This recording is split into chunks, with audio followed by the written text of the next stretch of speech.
Hi, I'm Keith Weiner, CEO of Monetary Metals, and I had something I wanted to share with you, and I thought it would be better to talk rather than write as I've normally been doing.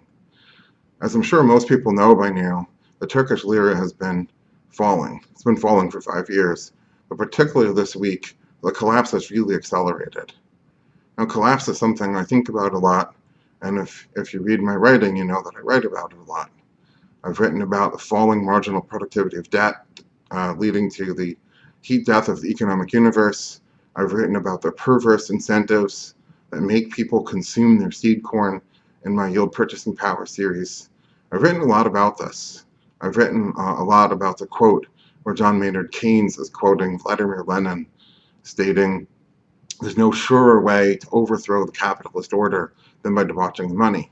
And he goes on and on and on. And at the end, by engaging the hidden forces of economics, which of course today we would call incentives, by engaging the hidden forces of economics, in favor of destruction, and not one in a million can diagnose what's going on.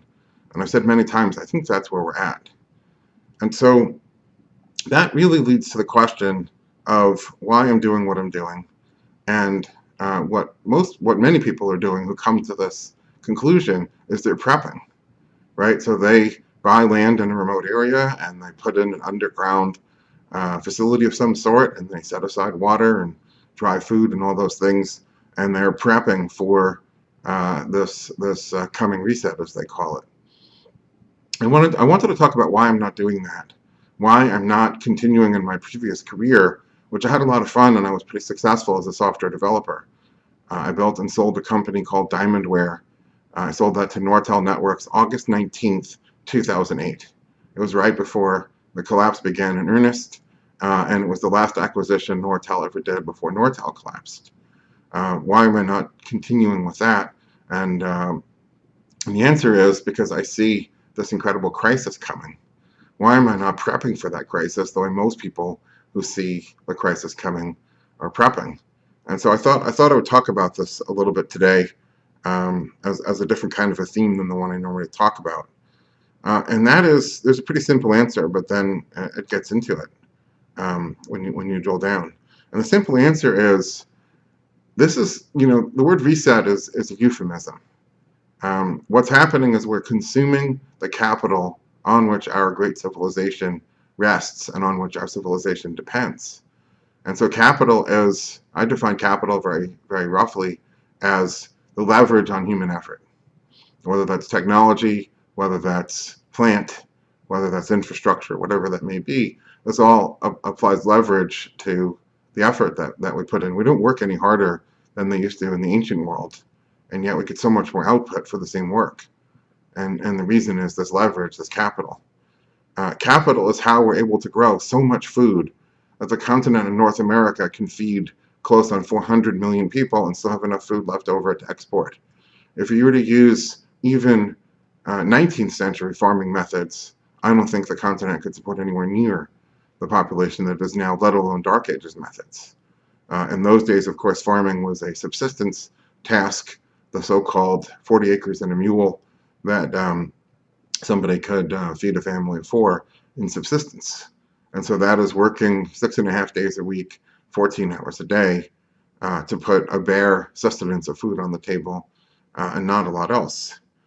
That, I think, is the world for which preppers are prepping. That is what they are preparing for. And so if you picture the collapse coming, it's not about the value of the paper currency. The paper currency is just the paper reconciliation. It's just the paper ledger. It's just the paper bookkeeping. Bookkeeping for what? For the reality of what is being destroyed in the late stages of our irredeemable monetary system. We're destroying actual capital. We've made it profitable to consume. In my Yield Purchasing Power series, I talk about the roller skating rink and how it becomes more profitable to milk it and let the building and let the business slowly rot into oblivion. But during that time, you're actually taking home more cash, able to spend more on consumer goods. Until, of course, the end, when the whole thing falls down and there's nothing left. That is what our central banks have incentivized us to do as a civilization. Nobody should want this. It always makes me angry to see when people are saying, yeah, bring it. We want to see this reset happen. Usually because they think, well, if they own gold, they're going to get rich in this. Well, I have something to share. On one of my trips to Europe, I saw an exhibit. It was a traveling exhibit in one of the museums, and it was an exhibit of gold hoards that dated to the fall of Rome, around 476 AD. These hoards were lost for 1,500 years until after World War II, as they were excavating for, tall buildings and parking lots and whatnot. They hit these hoards and they called in the archaeologists who dug it all up and preserved it. These are gold hoards of very wealthy men. These hoards range from hundreds of ounces of gold to thousands of ounces of gold in each hoard.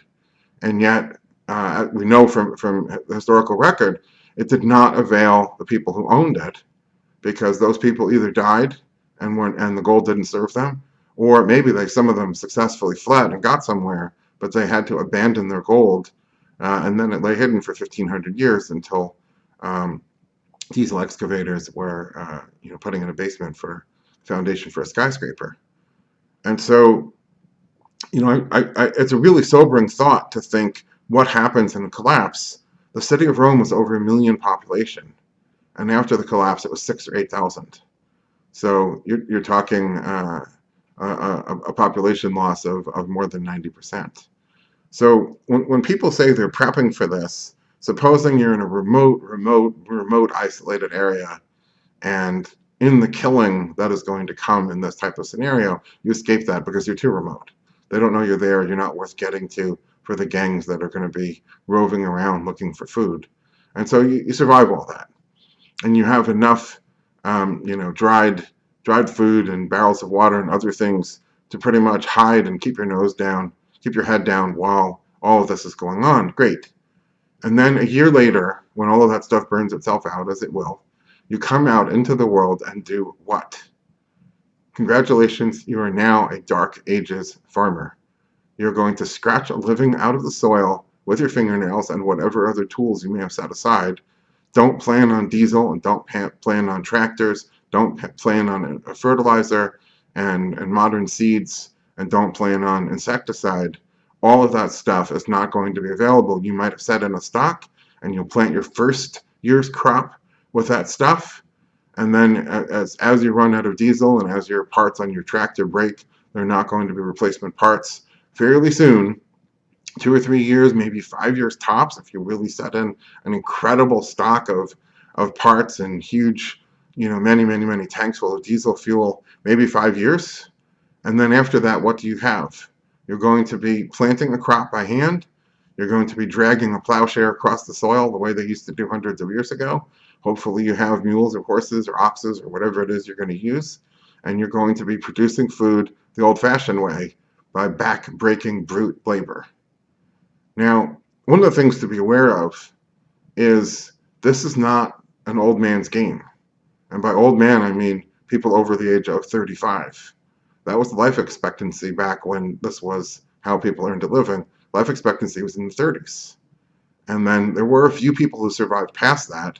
But of course, this kind of backbreaking labor to produce a subsistence living is not a game for people in their 40s or 50s. I just turned 50 last year, and I look at this thinking, am I likely to survive in that type of world? Possibly not, probably not. And then the final question you have to ask yourself, and the question I asked myself, do you want to? Do you want to emerge in a Dark Ages world? Do you think that is going to be an enjoyable life? My answer to that is unequivocally no. So after I sold my business, as I said, that was right into the on-ramp to the 2008 collapse. After that, I did some travel flew around the world. I visited places like New Zealand. I saw some really nice locations if you're into farming and that sort of thing, and ultimately decided that what I wanted to do is not prep for this disaster, but try to avert it. And so what I wanted to share with you today is this, ladies and gentlemen, is why I founded Monetech Metals. If I thought the world was normal, then I would have done another software company. I had built a great team who had followed me to hell and back. I had access to capital. I had great advisors. I had tons and tons of ideas for what the next company would be. And my whole team was sitting there saying, When's our next, when's the next company? When are you starting? And we want to jump and do it. Um, if I thought that surviving and prepping for the disaster was the way to go, I would have bought my little bolt hole. I would have stocked it with all the things that people stock such places with, and now I'd be comfortably waiting for that collapse. But the world isn't normal. I'm not doing another software company, and that post-apocalyptic world is not a world in which I expect I would survive, and not a world in which I care to survive. That's why I founded Monetary Metals. We're trying to solve this problem and help the world transition to a monetary system that does not perversely incentivize the perverse outcome of capital destruction, does not lead to the heat death of the economic universe, does not lead to that collapse. I'm all in this venture because the alternative is too terrible for me to contemplate. That is what I wanted to share with you. I hope this is a sobering thought, but I hope that it makes you think. Thank you.